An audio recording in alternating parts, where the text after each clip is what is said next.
El 14 de agosto de 2020, casi un año más tarde de la emisión del último capítulo de su anime, decidí empezar Fairy Tail, una obra de la que había oído cosas muy positivas, pero de la que también tenía algunas referencias negativas.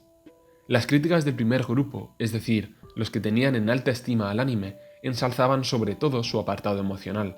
Hablaban con mucho cariño de sus personajes y de cómo echaban de menos verles vivir aventuras, mencionando en más de una ocasión que había arcos increíbles que de vez en cuando veían nuevamente.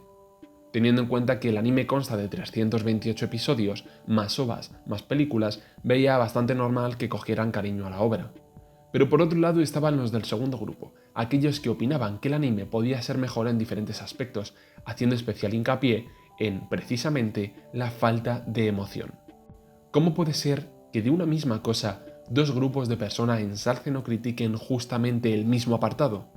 Este hecho fue algo que me llamó mucho la atención y que aumentó mi convicción en empezar Fairy Tail, pero no tardé en darme cuenta de la razón por la que algunos decían que era emocionante y a la vez otros reafirmaban que no había emoción, y es básicamente porque se refieren a una emoción diferente.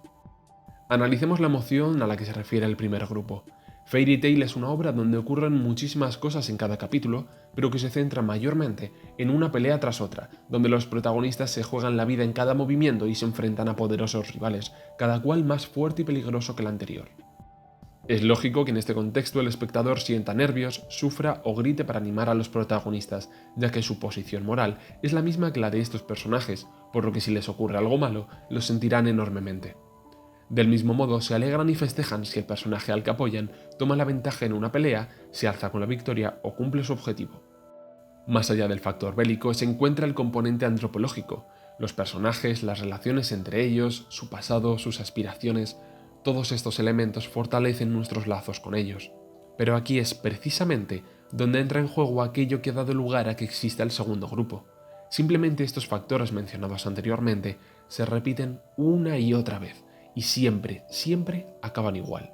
No pasan muchos capítulos hasta que el espectador se puede dar cuenta de que en este anime todo va a acabar bien. Si hay algún personaje que esté cerca de morir, se salvará de algún modo. Si el enemigo es el más fuerte hasta la fecha, los personajes conseguirán que sus poderes evolucionen inmediatamente para superarle.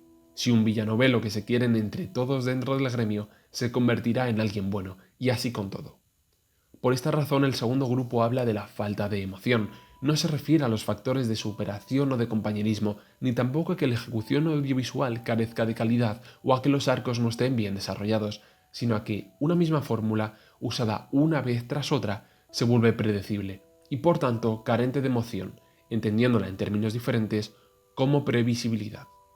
Esto no ocurriría si, a pesar de que todo siempre acabará bien, estuviera desarrollado con un sentido lógico, pero no es así. La obra recurre con extrema facilidad al poder de la amistad, como explicación para todo. Los personajes no pueden morir porque tienen que proteger a sus compañeros, porque necesitan vengar su pasado, porque de repente una fuerza sobrehumana nace en su interior, o porque algo que se supone que va contra las reglas de ese universo mágico se puede obviar con suma facilidad.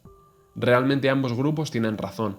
Fairy Tail es una obra emocionante y no emocionante a la vez, pero como espectador debes elegir con qué sentido quieres ver la obra. Si desde un punto de vista donde los detalles son sumamente importantes y las explicaciones lógicas son tu factor determinante para decidir si es una buena obra o no, o desde el punto de vista de disfrutar viendo el recorrido de las personas de un gremio de magos que se enfrentan al mal y quieren cumplir sus sueños.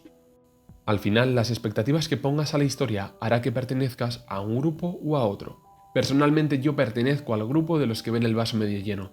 Fairy Tail es, más allá de su modo para resolver los acontecimientos, una obra llena de peleas épicas y bien llevadas, personajes carismáticos y memorables y con un universo interesante. Y sí, a pesar de que todo podía haber sido desarrollado con mayor complejidad y seriedad, no quita que sea una obra muy disfrutable. Por supuesto, no hay que caer en el conformismo. Precisamente tras ver Fairy Tail, me encantaría poder disfrutar de una obra de características similares, pero cuyo argumento no cayera en estos recursos tan irreales donde todo debe acabar bien. Donde haya personajes que si tienen que morir, mueren. Donde el villano si cambia de bando o se rinde, no sea por motivos tan superficiales y repetitivos. Y donde si se establece desde el inicio unas reglas y éstas se rompen, no sea por sacarse de la manga argumentos sin sentido que las contrarresten.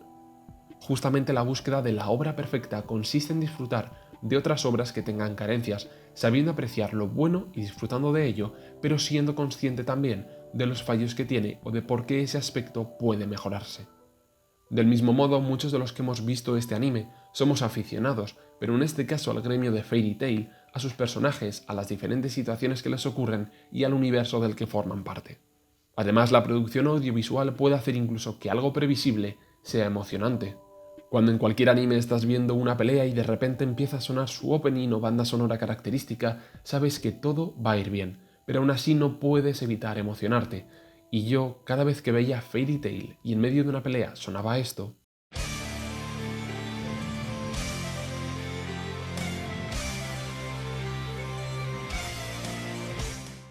mi cuerpo se estremecía y se emocionaba de la misma manera que ahora, automática e inconscientemente. En definitiva, ambos puntos de vista son totalmente respetables, pero yo sin duda voy a recordar a Fairy Tail por ser un anime emocionante.